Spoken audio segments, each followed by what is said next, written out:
Hello everyone, welcome to all of you in exam Guru. दोस्तों, SSC GD exam start होने में अब लगभग 20 दिन बचे हुए हैं और आशा करता हूं कि आप सभी लोगों ने अपनी तैयारी बहुत अच्छे से कर ली होगी। तो जिन लोगों की तैयारी हो गई है वे अपना प्रैक्टिस कंटिन्यू रखें, रिवीजन करते रहें एग्ज़ाम तक। और जिन कैंडिडेट की तैयारी अभी तक नहीं हुई और वे इस बार एग्ज़ाम में अपीयर होने जा रहे हैं, तो अब आप सभी से एक ही बात बोलना चाहूँगा कि लास्ट के 20 दिनों में मैं एक कंप्लीट क्रैश कोर्स करवाने जा रहा हूं, जो कि आज से स्टार्ट भी हो चुका है। इसमें मैं आपको GK, current affairs and maths, in 3 topics को बिल्कुल इतने अच्छे से कंप्लीट करवा दूंगा कि आप एग्ज़ाम में इजीली जीके एंड मैथ्स में आउट ऑफ 50 40 के अराउंड स्कोर करके आओगे। तो आप डेली शाम में जीके और मैथ्स का लेक्चर देखना ना भूलना।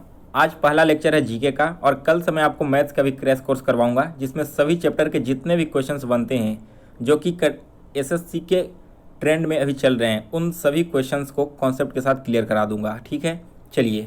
तो आज हम लोग देखेंगे टॉप 25 जीके के क्वेश्चंस और इन सारे क्वेश्चंस का पीडीएफ भी आपको टेलीग्राम चैनल पर मिल जाएगा। तो टेलीग्राम चैनल अगर आपने अभी तक ज्वाइन नहीं किया, लिंक वीडियो के डिस्क्रिप्शन बॉक्स में मिल जाएगा, वहाँ से आप ज्वाइन कर लेना।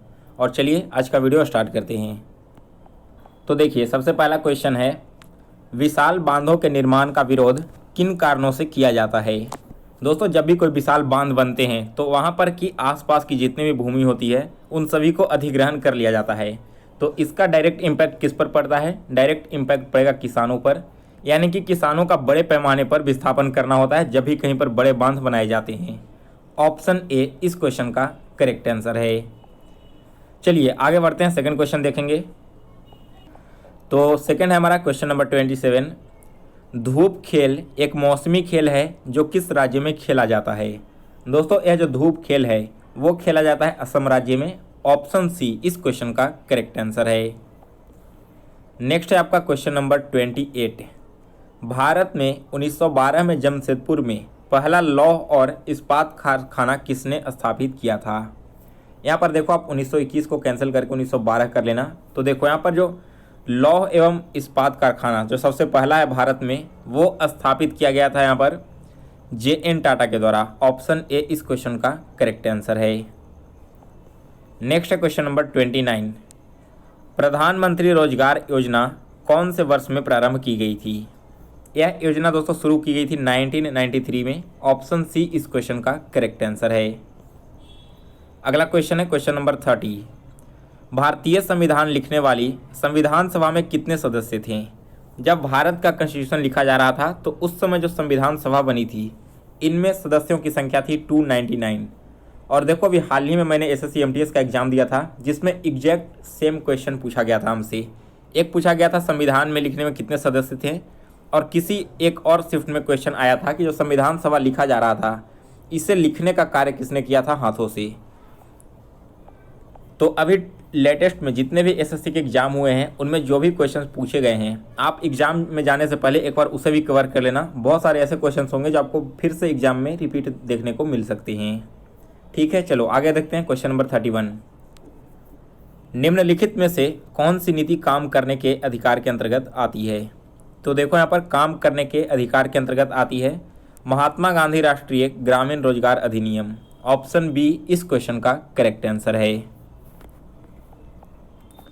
नेक्स्ट इसके बाद है क्वेश्चन नंबर 32। सूर्य, नदियों और तालाबों की पूजा से जुड़ा त्यौहार कौन सा है।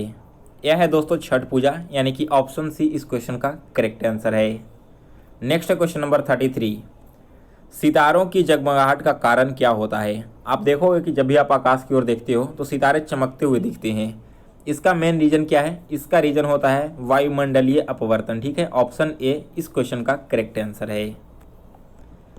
नेक्स्ट इसके बाद क्वेश्चन नंबर 34।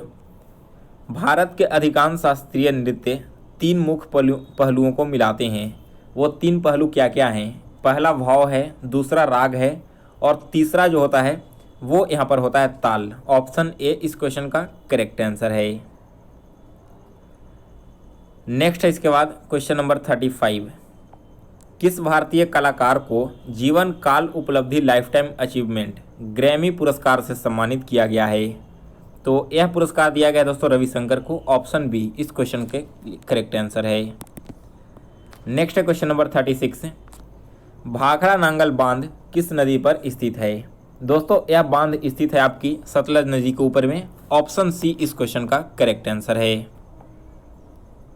यह बांध है कहाँ दोस्तों? तो जो भाखड़ा नंगल बांध है ना, वो पंजाब, राजस्थान और हरियाणा इन तीनों राज्यों का संयुक्त रूप से है। और इसकी जो स्थापना यानी कंस्ट्रक्शन आप बोल सकते हो वो 1948 में स्टार्ट हुआ था, जबकि बनकर कब रेडी हो गया था? तो 1968 में बना था। यह दो नदियों के किनारे बना हुआ था, एक था भाखड़ा एंड दूसरा था सतलज। इन्हीं दोनों को मिलाकर इसको भाखड़ा नंगल बांध नाम दिया गया है। नेक्स्ट है क्वेश्चन नंबर 37। राष्ट्रीय युवा दिवस किसके जन्म दिवस पर मनाया जाता है? तो प्रत्येक वर्ष राष्ट्रीय युवा दिवस हम लोग सेलिब्रेट करते हैं स्वामी विवेकानंद के जन्म दिवस पर। और इनका जन्म कब हुआ था? तो 12 जनवरी 1863 ईस्वी में हुआ था। इस क्वेश्चन का करेक्ट आंसर है। इसके अलावा दोस्तों उन्होंने एक बार अमेरिका के शिकागो में बहुत ही शानदार भाषण दिया था। तो वो भाषण उन्होंने कब दिया था? यह क्वेश्चन कई बार एग्जाम में पूछा जाता है।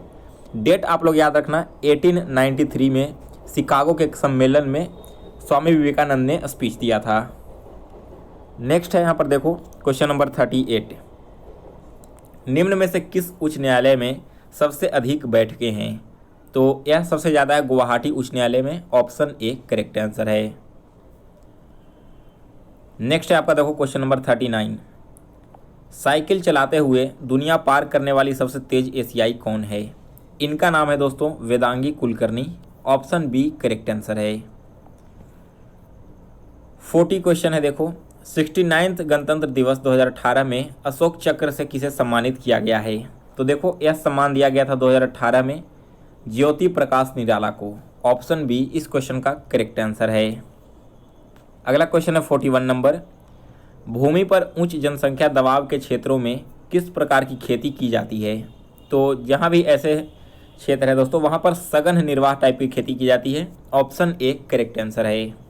जितने भी कैंडिडेट अभी इस वीडियो को देख रहे हैं, आप हमें कमेंट करके बताना कि नेक्स्ट डे से जब मैं वीडियो अपलोड करूं तो वो आपका केवल हिंदी में होना चाहिए या फिर हिंदी और इंग्लिश दोनों ही लैंग्वेज में होना चाहिए, क्योंकि ज़्यादा जिनके वोट्स आएंगे उसी लैंग्वेज में वीडियो बनाऊंगा। अगर दोनों के इक्वल्स वोट होंगे अगर लगभग, तो मैं दोनों ही लैंग्वेज में अगले दिन से क्वेश्चंस को इंक्लूड कर दूंगा। नेक्स्ट है क्वेश्चन नंबर 42।